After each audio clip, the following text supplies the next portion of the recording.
Chapter 26. Lying in a hospital bed, Mrs. Canby wondered how the family were coping without her. She had just been told through a translator that she'd been diagnosed with breast cancer. She feared the worst for herself and her family. How would they manage without her if she didn't recover? Her usual routine at home was to get up a good hour and a half before everyone else and go to bed an hour later than everyone at night. Her day was filled with chores: washing, ironing, cleaning, organising the children in what they needed, making meals and packed lunches, tending to her husband's wants. Every day she would make a proper cooked breakfast of potato roti, eggs and chai. And she never complained or moaned. She had become reliant on Abby to help her. She had known from a young age that this was expected of her and had worked this hard since she was 8. Besides, it had been easier while she had help from Abby. Her heart lurched as she thought of her. She wondered how Abby was coping in her new home. Then Mrs. Canby realised that this stay in hospital was the most rest she could remember ever having had. She certainly never had a holiday. With nothing to do but lie there with her thoughts and wanted to keep her mind off her illness, she started thinking back to when she was a small girl.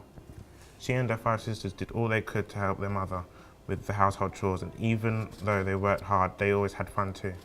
The days were full of chores, but in the evening their mother would give them handmade wooden knitting needles, and they enjoyed long evenings of singing folk songs as they knitted.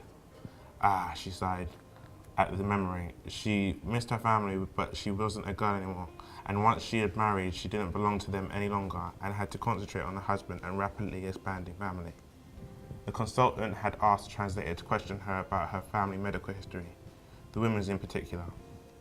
It was only then that it occurred to her that most of her female relatives had died young, including my mother and one of her sisters.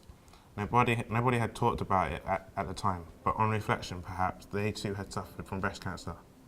It would explain the silence around illness and deaths. Mrs. Canby had been married very young.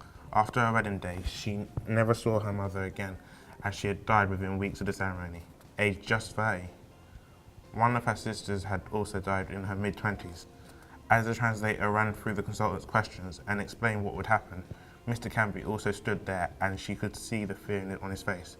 But she couldn't know that he was also experiencing the dawning realization of what had happened to her relatives, and that he did love his wife, and really it was only now he realized how much. What she did expect him to be worrying about were the practical matters to be faced.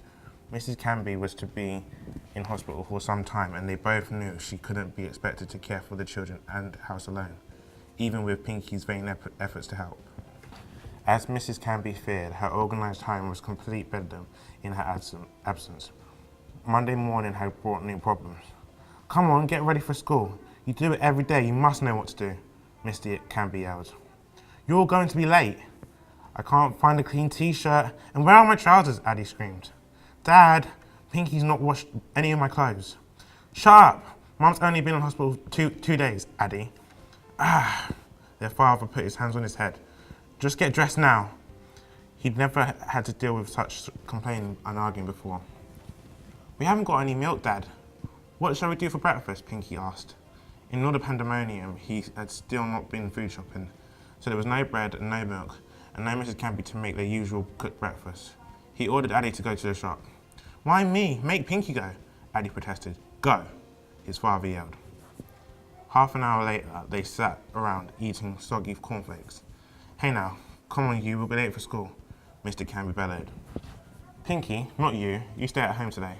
Someone has to clear up this mess and look after Abby." As Addie scrambled from the table and followed his father out of the door, Pinky was left literally holding the baby.